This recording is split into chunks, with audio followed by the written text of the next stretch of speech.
Hi guys, we are at page 306, a trail guide to the body. Okay, so we are working on quadriceps femoris group. Okay, so these are the four muscles that are the quadriceps. Okay, so if you were to identify them individually, this is the rectus femoris. Sorry, oops, my apologies there.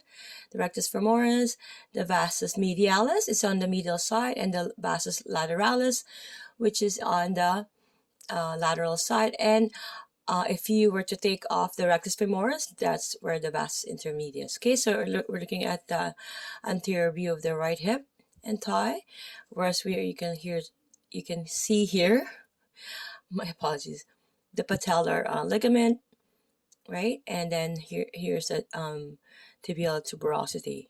Okay, so this is the ligament, this is the tendon. Okay, because bone to bone, so ligament, muscle to bone, this is a tendon. Okay, so the four large quadriceps muscle primarily extend the knee. So the cylindrical superficial rectus femoris is located on anterior thigh and is the only quadriceps that crosses two joints, so the hip and knee. So vastus intermedius is deep to the rectus femoris. However, its edges can be accessed if the rectus femoris is shifted to the side. So the palpable aspect of vastus medialis forms a teardrop shape at the distal portion of the medial thigh, while the vastus lateralis is the sole muscle of the lateral thigh. Okay, so the posterior edge of the laterus lies next to the biceps femoris, one of the hamstring.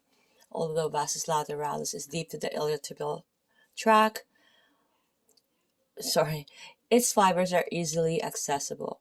Okay, so all four quadriceps muscles converge into a single tendon above the knee. So the tendon connects to the top and sides of the patella before attaching via the patellar ligament to the tibial tuberosity. Tibial, okay? Again, guys, so this one is identifying that this is a tendon, this is a patellar ligament, which really makes it a good anatomy book, right? What's the action for all the quadriceps femoris group? It extends the knee, which is the tibiofemoral joint. For the rectus femoris, it flexes the hip, right? And the origin of the rectus femoris is on the AIIS. Remember I mentioned, and here, which is short form for anterior inferior iliac spine.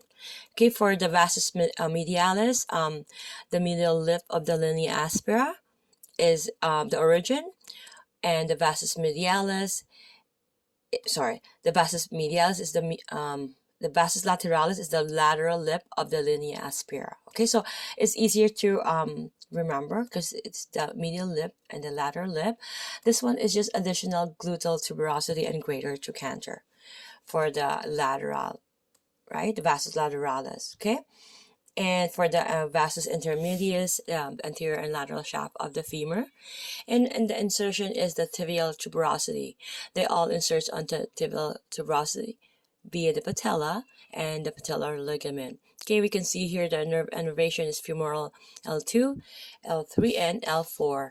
So if you can look at the anterior view of the right hip and thigh, we have here the rectus femoris tendon, which is cut, the vastus intermedius, vastus medialis is cut, and vastus lateralis. This is showing the vastus intermedius, that's why. And then the rectus femoris tendon here is cut. See you guys on page 307.